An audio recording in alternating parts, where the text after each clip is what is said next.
Hello बच्चों, कैसे हो आप सब। बच्चों, आज का जो मेरा टॉपिक है वो है final account of manufacturing entities. तो आइए फटाफट से पढ़ते हैं हम। Final account of manufacturing entities. ठीक है, मैन्युफैक्चरिंग एंटिटीज़ कौन सी एंटिटीज़ होती है बेटा? मैन्युफैक्चरिंग एंटिटीज़ वो एंटिटीज़ है जहाँ पर गुड्स को मैन्युफैक्चर करा जाता है। ठीक है, तो यहाँ पर बात है कि अभी तक जो हमने फाइनल अकाउंट में टॉपिक पढ़े हुए हैं तो हम क्या करते थे, उसके अंदर एक ट्रेडिंग अकाउंट बनाते थे, P&L अकाउंट बनाते थे, फिर हम बैलेंस शीट बनाते थे। बेटा, ये जो काम होता है वो करते हैं नॉन मैन्युफैक्चरिंग सेक्टर, मतलब जिन्होंने बना बनाया माल खरीदा और सीधा उठा के बेच दिया। ठीक है, जैसे कि हमारे घर के नीचे किराने वाले होते हैं ये सब, तो नॉन मैन्युफैक्चरिंग एंटिटीज़ लिख देता हूँ यहाँ पर मैं, एंटिटीज़। लेकिन जब मैन्युफैक्चरिंग एंटिटीज़ की बात आती है तो इसके अंदर एक अकाउंट प्लस हो जाता है। उस अकाउंट का नाम है manufacturing account. Manufacturing account, okay.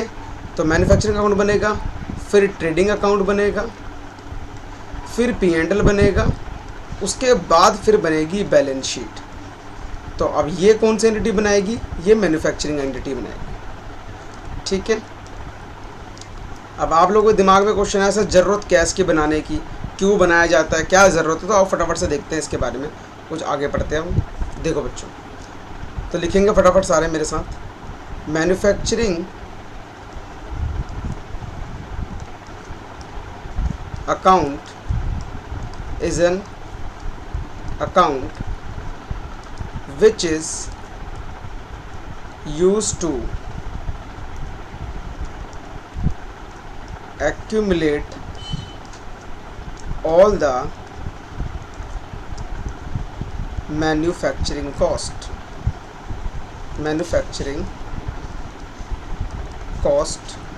of goods। ठीक है, अब यहाँ पर क्या, मैन्युफैक्चरिंग अकाउंट एक वो अकाउंट है जो क्या करता है, जो मैन्युफैक्चरिंग कॉस्ट ऑफ गुड्स, मतलब गुड्स की मैन्युफैक्चरिंग कॉस्ट को इकट्ठा करके रखता है। क्लियर है? बहुत बात क्लियर होगी यहाँ तक। सेकंड पॉइंट लिखेंगे, for a manufacturing business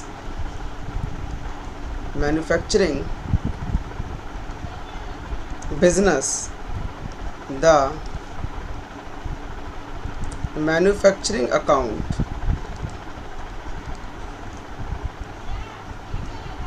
needs to be prepared before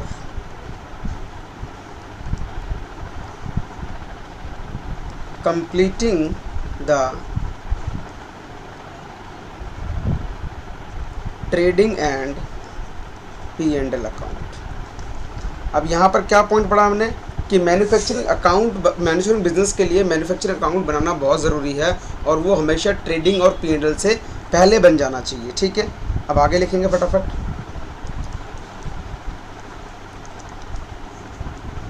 the main purpose of preparing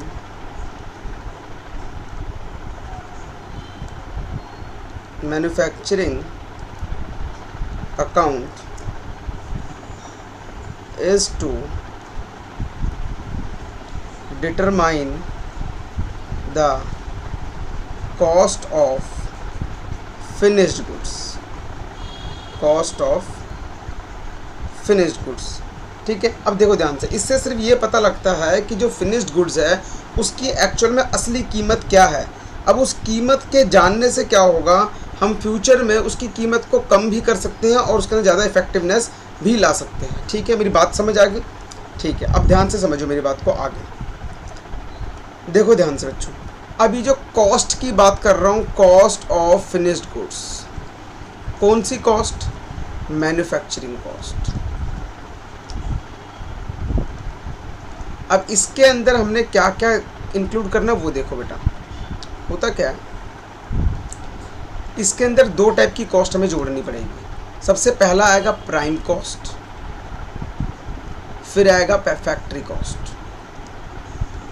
prime cost, factory cost, इन दोनों कॉस्ट को छोड़कर अगला जो आता है वो आता है आपका office and administrative overhead, selling and distribution overhead. बेटा ये हो जाते हैं आपके इनडायरेक्ट एक्सपेंसेस। और आप लोगों को पता है कि सारे इनडायरेक्ट एक्सपेंस कहाँ जाते हैं? बिल्कुल सही, P&L अकाउंट में। ये कहाँ जाएगा? मैन्युफैक्चरिंग अकाउंट में। अब तुम्हारा दिमाग में क्वेश्चन है कि सर ट्रेडिंग अकाउंट में क्या जाएगा? बेटा देखो मैं उसके बारे में बता रहा हूँ। हम हमेशा क्या करते थे, ट्रेडिंग अकाउंट लिखते थे और यहाँ कर देते थे ओपनिंग स्टॉक, मान लेते हैं परचेज, फिर मान लेते हैं direct expenses, sale, closing stock और जीपी, यही निकलता था।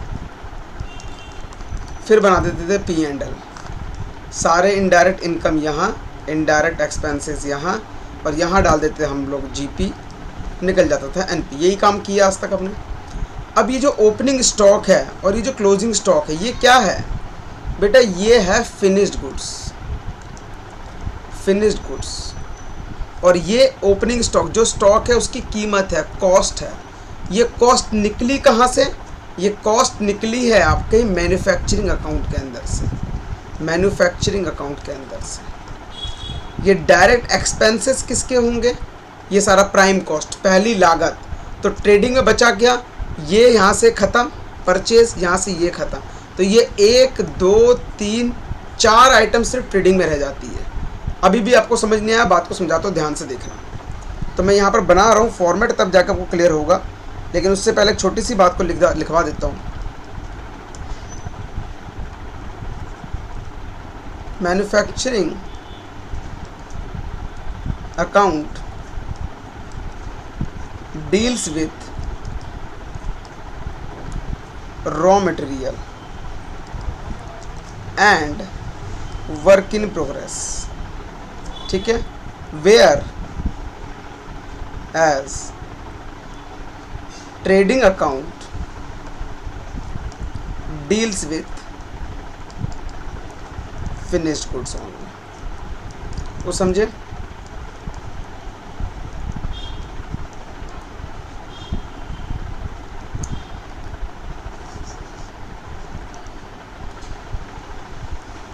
Trading account deals with, manufacturing account deal करता है रॉ मटेरियल से, वर्क इन प्रोग्रेस से, लेकिन ट्रेडिंग अकाउंट करता है फिनिश गुड्स से।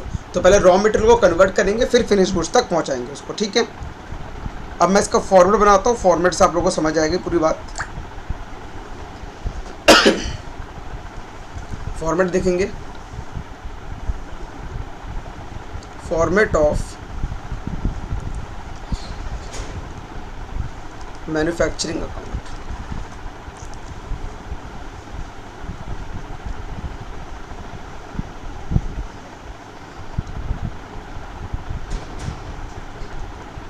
तो सबसे पहले हमारा वैसे क्या आता है, अब हमारा उसमें आता था ओपनिंग स्टॉक, लेकिन यहाँ पर ओपनिंग स्टॉक नहीं। अब नॉर्मल दिमाग में लगाओ, एक समोसा बनाने के लिए क्या चाहिए होगा? सबसे पहले चाहिए होगा आपको रॉ मटेरियल, मतलब आलू चाहिए होगा, मैदा चाहिए होगा, ये सब क्या है? रॉ मटेरियल है। तो उठा के सीधा क्या लिखेंगे? To raw material consume. सबसे पहले चाहिए होगा रॉ मटेरियल कंज्यूम। इसको सॉल्व करने का तरीका है, इसलिए वर्किंग नोट 1 लिख दिया, ओके। उसके बाद क्या चाहिए होगा आपको? रॉ मटेरियल आ गया। अब उसको बनाने के लिए एक बंदा चाहिए होगा, जिसको क्या दोगे? वेजेस। तो यहाँ पर वो पॉइंट आ जाएगा टू डायरेक्ट वेजेस। क्लियर होगी बात? उसके बाद कुछ और भी खर्चे आएंगे, तो यहाँ पर लिख देंगे टू डायरेक्ट एक्सपेंसेस। बेटा देखो ये सब आते हैं पहले काम, मतलब समोसा बनने से पहले ये सब तैयारी चाहिए। तो इन सब खर्चों को मिला के जो बात बोली जाती है उसको बोलते हैं प्राइम कॉस्ट। क्लियर हुई बात? प्राइम कॉस्ट को हिंदी में कहते हैं प्रथम लागत, मतलब पहला वो कॉस्ट जो हमने लगाया। मेरे को समोसा बनाने में क्या जाऊँगा मार्केट में, जाकर आलू वालू ला के दे दूँगा।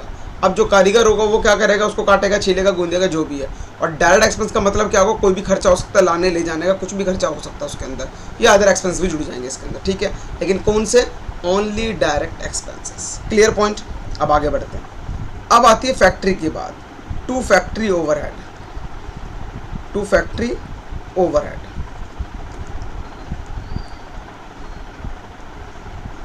फैक्ट्री ओवरहेड का मतलब अब समोसा कढ़ाई में जाएगा, वहाँ तलेंगे, वहाँ क्या खर्चे हो सकते हैं। तो वहाँ पर कुछ मैं खर्चे लिखवा देता हूँ जो आपके टॉपिक्स में आएंगे, जैसे कि डेप्रिशिएशन। अब बोलोगे सर डेप्रिशिएशन तो हमारा P&L में जाता था। बेटा ध्यान से सुनना, मशीन होता है फैक्ट्री का पार्ट, ठीक है। तो मशीन की डेप्रिशिएशन कहाँ लगेगी? फैक्ट्री में लगेगी। फर्नीचर होता है ऑफिस का पार्ट, तो फर्नीचर की डेप्रिशिएशन कहाँ लगेगी? P&L अकाउंट में लगेगी। इस पॉइंट को याद रखना, ठीक है। तो depreciation of machinery, clear. Repair भी हो सकता है, तो रिपेयर ऑफ मशीनरी, ठीक है। रॉयल्टी मतलब मैं किसी को रॉयल्टी दे रहा हूँ, तो रॉयल्टी का मतलब क्या होता है? अगर तुम मेरा सामान, मतलब एक ओनर है, ओनर ने किसी दूसरे को अपनी एसेट यूज़ करने का अधिकार दे दिया और उसके बदले कुछ पैसा मिल रहा है, तो हमारे लिए तो खर्चा हो जाएगा, तो वो खर्चा माना जाएगा। मतलब जिसको हम दे रहे हैं वो चीज़ हमारे लिए खर्चा होगी। Clear point. मैं दोबारा समझा रहा हूँ। मान लेते तुम लोगों की मशीन है, तुम उस मशीन के मालिक को, मैंने कहा मुझे इस्तेमाल करने के लिए तुमने सामान बनाना है, तुमने कहा ठीक है, हर महीने का 10,000 रुपये दे देना। अब वो जो तुम रॉयल्टी के तौर पे मेरे से लोगे पैसा, तो मेरे लिए वो क्या माना जाएगा? खर्चा माना जाएगा। तो उसको बोलते हैं फैक्ट्री ओवरहेड, ठीक है। आगे और क्या हो सकता है? हायर चार्जेस ऑफ मशीन, ठीक है। इन सबको मिला के क्या बनेगा? इन सबको मिला के क्या बन जाएगा? वो factory cost. Okay, factory cost, ठीक है। अब कमाई की बात कर लेते, सारे खर्चे हो गए। कमाई में क्या आएगा? By product. समझा रहा हूँ क्या होता है ये। बाय सेल ऑफ स्क्रैप, ये भी समझा रहा हूँ क्या होता है। फिर आता है by trading account. Trading account में क्या जा रही है? जो ओपनिंग स्टॉक लिखा होता है या फिर परचेज लिखते हैं, तो हम यहाँ पर लिखेंगे ट्रेडिंग अकाउंट, और यहाँ पर लिख देंगे ब्रैकेट में कॉस्ट ऑफ प्रोडक्शन, मतलब जो चीज़ हमारी बनी है उसकी कीमत इतनी है। क्लियर पॉइंट, ठीक है। बाय प्रोडक्ट समझा रहा हूँ, सेल ऑफ स्क्रैप समझा रहा हूँ। यहाँ पर एक और पॉइंट है, मान लेते हैं हम काम कर रहे हैं लेकिन वो काम अधूरा है, मतलब वर्क इन प्रोग्रेस है, तो क्रेडिट साइड में लिख देंगे by closing work in progress, और डेबिट साइड में लिख देंगे to opening work in progress. बस इतना सा पार्ट है इसके अंदर। बेटा बाय प्रोडक्ट का मतलब कोई ऐसा मेन प्रोडक्ट से कोई दूसरा प्रोडक्ट बन के निकला हो, जैसे कि हम दूध से छाछ भी बना सकते हैं। जो बटर होता है उसको दूध को घोलते रहते छाछ बन जाती है, बटर मिल्क हो जाता है, ये दही हो गई, ये सब बाय प्रोडक्ट कहलाते हैं, ठीक है। और सेल ऑफ स्क्रैप, जैसे कपड़ा बना रहे हो तो जो कतरन बच जाती है उनको बेचते हैं, तो वो भी कमाई हो जाती है, तो वो सब आता है इनको बेच बाच के, बाय प्रोडक्ट और sale of scrap. Clear point. ये पॉइंट कम दिखेंगे आपको, ये सब पॉइंट ज़्यादा दिखेंगे, ठीक है। अब कॉस्ट ऑफ प्रोडक्शन आ गई। अब ध्यान से देखते हैं आगे। फिर बनेगा आपका trading account.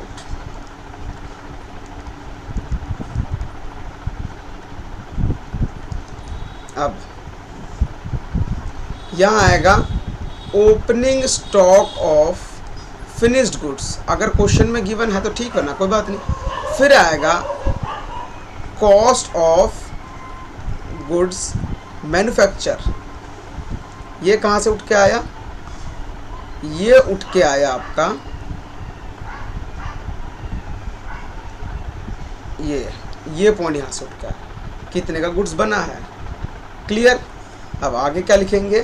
Bye sale by closing finished goods, जो आएगा वो यहाँ पर जीपी निकल जाएगा। क्लियर। फिर बनेगा P&L अकाउंट।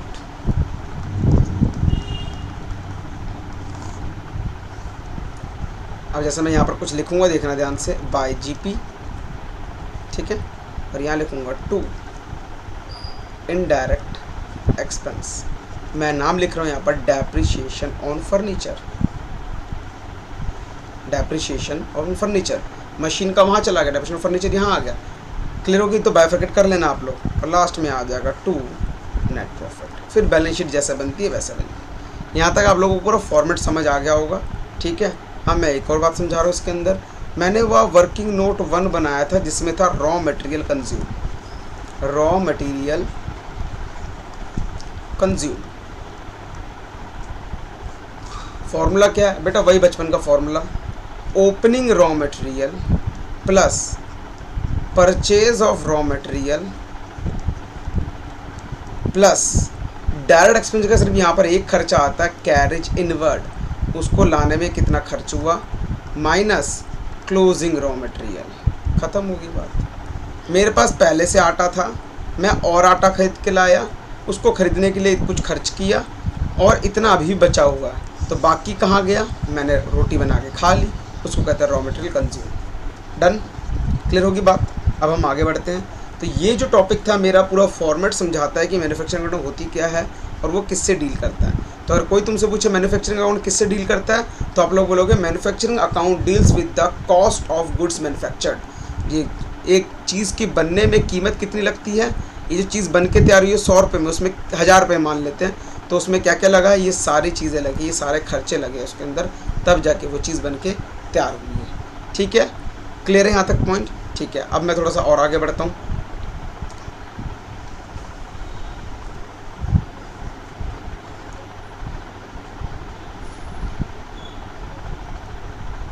तो बच्चे क्वेश्चन करते हैं इसके ऊपर, उस क्वेश्चन से जो हमारा टॉपिक है वो क्लियर हो जाएगा। तो क्वेश्चन नंबर 2 है आपका, लिस्टेशन नंबर 2 है, वो देखते हैं फटाफट। कहता है mister Vimal runs a factory which produces soap, following details were available in the respect of his manufacturing. Following opening working progress 10,000 unit, opening working process 10,000 unit 16,000 रुपये, क्लोजिंग वर्किंग प्रोग्रेस दे रखा है हमें 12,000 यूनिट के लिए 20,000 रुपये, opening raw material given है, closing raw material given है, purchases given है, hire charges of machine given है, hire charges of factory given है, दोनों की, फैक्ट्री की भी है मशीन की भी। डायरेक्ट वेजेस ऑफ गिवन है, कॉन्ट्रैक्टेड क्या बोल रहा है डायरेक्ट वेजेस में, कह रहा है जितने यूनिट मैन्युफैक्चर होंगे उस पर 80 रुपये पर यूनिट लेगा और क्लोजिंग WI पे 40 रुपये पर यूनिट लेगा। रिपेयर मेंटेनेंस के 1,80,000 रुपये लेगा। प्रिपेयर मैन्युफैक्चरिंग अकाउंट बनाना है विमल का 31/3/2016 का। बेटा ये क्वेश्चन आपके एग्जाम में 5 मार्क्स का आ सकता है, लास्ट टाइम भी आया था, इस बार भी आ सकता है 5 मार्क्स का। ठीक है, तो आइए फटाफट सॉल्व करते हैं इसको। देखो बच्चों यहाँ पर यहाँ बनाना चाह रहा हूँ मैन्युफैक्चरिंग अकाउंट, मैन्युफैक्चरिंग अकाउंट। ठीक है,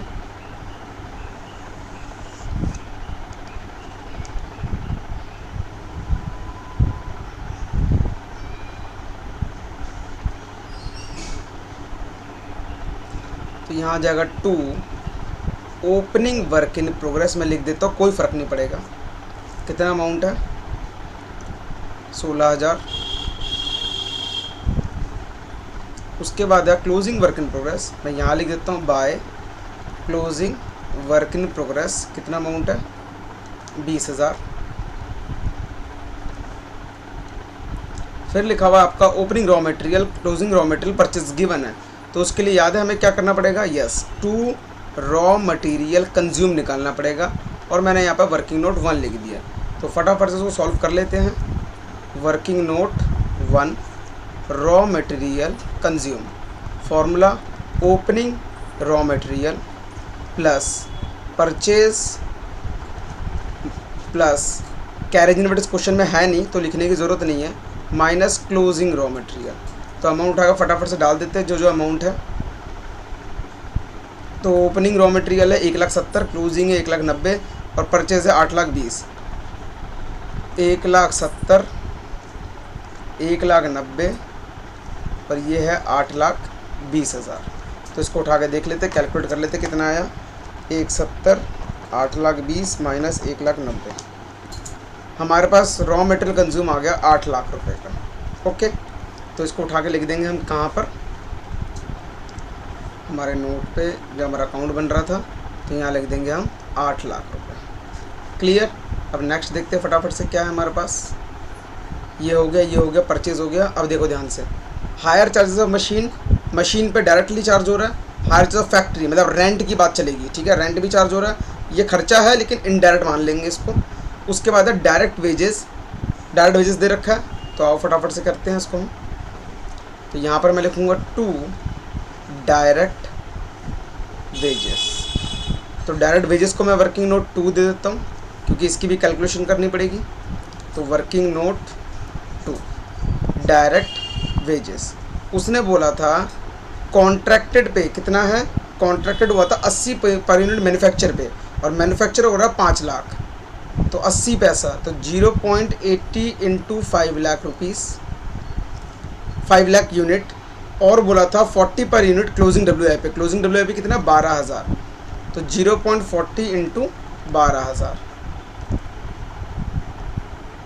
दोनों को कैलकुलेट करके यहाँ पर हम प्लस कर देंगे। तो कर लेते हैं फटाफट से कैलकुलेट। 5 लाख का 0.80 4 लाख, और 12,000 का 0.40 4800, तो टोटल हो गया ये 4800। ये डायरेक्ट वेजेस का अमाउंट आ गया 4,48,000 रुपये। तो उठा के लिख देंगे इसको, कहाँ गया ये 4,48,000 रुपये। डन, डायरेक्ट वेजेस हो गया। अब लिखेंगे हम hire charges of machine, to hire charges of machine. मतलब करना क्या आप लोगों को, डायरेक्ट वाले पहले लिखना है, उसका दिन इनडायरेक्ट वाले लिखने हैं, ठीक है। मशीन का है 60 पर यूनिट, तो सीधा मैं यहीं पर कर देता हूँ 0.60 मल्टीप्लाई 5 लाख, तो कितना हो जाएगा ये 0.60 मल्टीप्लाई 5 लाख, 3 लाख रुपए आ गया हायर चार्जेस। तो मैंने यहाँ पे लिख दिया 3 लाख। फिर आएगा 2 हायर चार्जेस फॉर फैक्ट्री, कितना 2,20,000, हायर चार्जेस ऑफ फैक्ट्री 2,20,000। उसके बाद क्या आएगा, repair maintenance 1,80,000, to repair and maintenance 1,80,000। कितनी आइटम है, 1 2 3 4 5, 1 2 3 4 5 6 7 8 आइटम है। तो देख लेते हैं 8 की एंट्री होगी नहीं होगी। 1 2 3 4 5 6 7 हुई है, एक रह गई, देख लो कौन सी रह गई है। तो ओपनिंग आ गया, क्लोजिंग आ गया, और हमारे पास ओपनिंग का मतलब क्लोजिंग का मतलब परचेस चला गया, जिसकी वैल्यू ये आ गई हमारी 8 लाख रुपए। उसके बाद हायर चार्ज ऑफ मशीन, फिर है हायर चार्ज ऑफ फैक्ट्री के, direct wages okay, closing WIP yes, repair maintenance 1,80,000। बस बेटा क्वेश्चन ख़त्म हो गया। अब इसको क्लोज कर देंगे, जो भी हमारा आंसर आएगा वो यहाँ पर चला जाएगा बाय ट्रेडिंग अकाउंट में। ओके, तो आइए फटाफट से देखते हैं ट्रेडिंग अकाउंट में कितना अमाउंट जाएगा।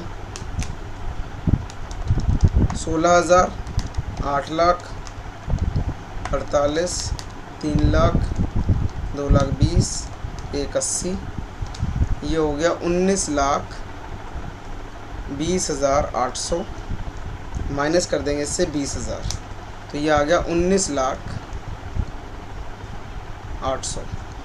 ये हमारी कॉस्ट ऑफ प्रोडक्शन आ गई। तो यहाँ लिख देंगे कॉस्ट ऑफ प्रोडक्शन। क्लियर। तो ये था हमारा मैन्युफैक्चरिंग अकाउंट जो इसके अंदर बनाना था, और सारी आइटम हम लिख चुके हैं, कोई गड़बड़ की बात नहीं है इसके अंदर। तो ये पॉइंट हमारा यहाँ पर ख़त्म होता है, ठीक है। अब इसके बाद हम एक और क्वेश्चन करेंगे, फटाफट इसको देख लो, फिर नेक्स्ट क्वेश्चन करते हैं। अब बच्चों एक और क्वेश्चन करते हैं। ये आपकी बुक का प्रैक्टिस क्वेश्चन है, प्रैक्टिकल क्वेश्चन है। देखो, mister Pankaj runs a factory with the producing motor spares of exports quality. The following details obtained manufacturing expense दे रखा आपको, working progress, opening closing, raw material में दे रखा, परचेज, ओपनिंग क्लोजिंग, रिटर्न, मतलब परचेज रिटर्न। ये इनडायरेक्ट मटेरियल है, तो डायरेक्ट मटेरियल नहीं है, इनडायरेक्ट है, याद रखना। वेजेस दे रखी डायरेक्ट, और वेजेस दे रखी है इनडायरेक्ट। डायरेक्ट एक्सपेंस दे रखा है royalty on production, repair maintenance, depreciation. Direct expense में ये है, बाकी ये सब दूसरे एक्सपेंस है, इनडायरेक्ट एक्सपेंस हो जाएंगे। By product at selling price 20,000, मतलब बाय प्रोडक्ट भी हमारे पास दे रखा है 20,000 रुपये का। आपको सिर्फ मैन्युफैक्चरिंग अकाउंट बनाना है। तो फटाफट से स्टार्ट करते हैं इस क्वेश्चन को भी।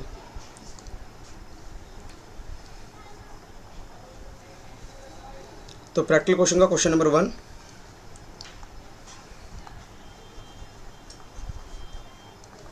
Manufacturing account.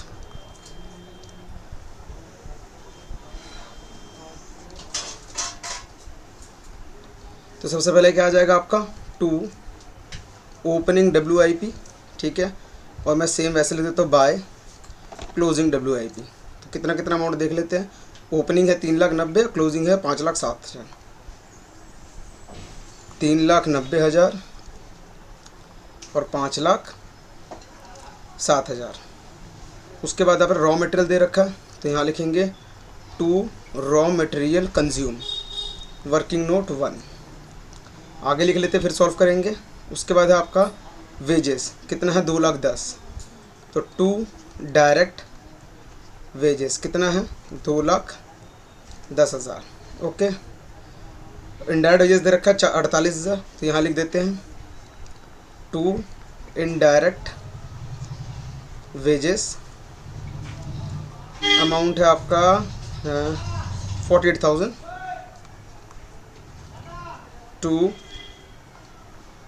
Royalty and production direct expense है, तो यहाँ पर लिख देते हैं डायरेक्ट एक्सपेंस, ब्रैकेट में लिख देते हैं रॉयल्टी। अमाउंट कितना है इसका, ये अमाउंट है आपका 1,30,000। ओके। नेक्स्ट है आपका रिपेयर मेंटेनेंस 2,30,000, तो टू रिपेयर एंड मेंटेनेंस 2,30,000, ये इनडायरेक्ट खर्चा है, ये भी इनडायरेक्ट था, तो इन सबको इकट्ठे लिख सकते हैं हम। उसके ऊपर एक इनडायरेक्ट मटेरियल था 16,000, उसको भी लिख दो, टू इनडायरेक्ट मटेरियल। ओके।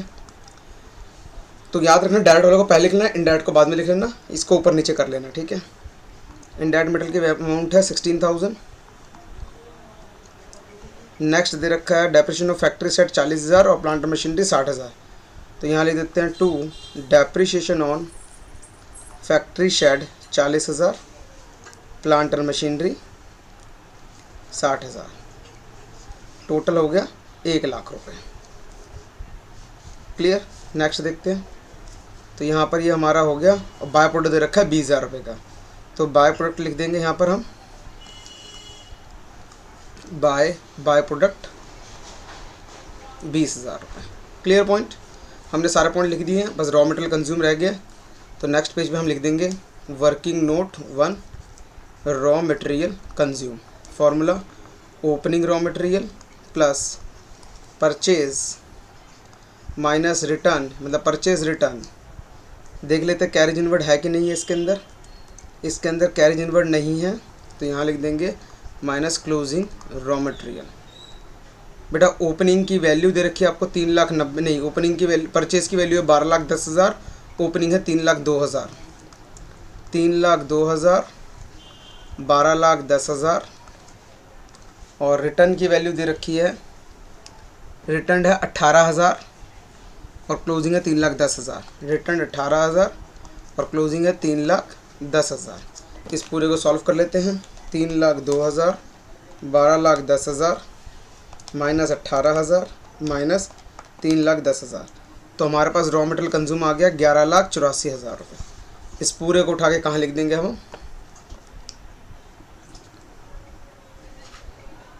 11,84,000 रुपये। लास्ट में जो अमाउंट बचेगा वो क्या बचेगा हमारा, जो ट्रेडिंग अकाउंट में जाएगा, और यहाँ लिख देंगे कॉस्ट ऑफ गुड्स मैन्युफैक्चर या फिर cost of production goods manufacture.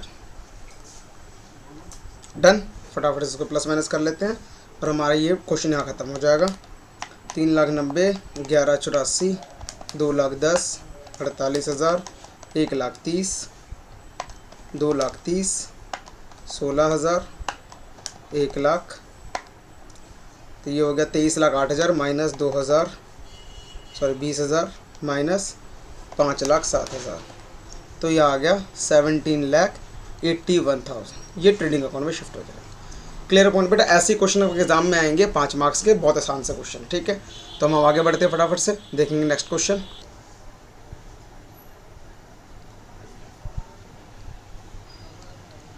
देखो बेटा ये इलस्ट्रेशन 1 है आपका। इसमें बोला हुआ है 1,00,000 unit were produced in a factory, per unit material cost है 10 रुपये, यूनिट लेबर कॉस्ट है 5 रुपये, और that apart it was agreed to pay royalty 3 रुपये पर यूनिट। तो रॉयल्टी दे रखी है 3 रुपये पर यूनिट, ठीक है। आपको निकाला मैन्युफैक्चरिंग कॉस्ट। तो मैन्युफैक्चरिंग कॉस्ट क्या थी, मैंने आपको बताया था स्टार्टिंग में, मैं यहाँ लिखता हूँ। मैन्युफैक्चरिंग कॉस्ट निकालनी है आपको। तो अभी इस क्वेश्चन के अकॉर्डिंग डायरेक्ट मटेरियल गिवन है, डायरेक्ट वेजेस गिवन है और डायरेक्ट एक्सपेंस गिवन है। ओके। तो डायरेक्ट मटेरियल कितना है इसके अंदर, 1 lakh into 10 lakh. Direct wages कितना गिवन है इसके अंदर, 1 लाख इंटू 5 लाख। और डायरेक्ट एक्सपेंस कितना गिवन है इसके अंदर, 1 लाख नहीं, जो रॉयल्टी के नाम से 3 लाख रुपए। ठीक है, टोटल हो गया 18 लाख रुपीज़। ये आपकी मैन्युफैक्चरिंग कॉस्ट है। ठीक है बच्चों, क्लियर होगी बात। बस बेटा इतना पॉइंट आपको समझना है इसके अंदर। यहाँ पर आपके लिए मैन्युफैक्चरिंग का जो चैप्टर है, फाइनल अकाउंट ऑफ मैन्युफैक्चरिंग, खत्म होता है। सारे टॉपिक आपके यहाँ पर कवर हो गए हैं, क्लियर है।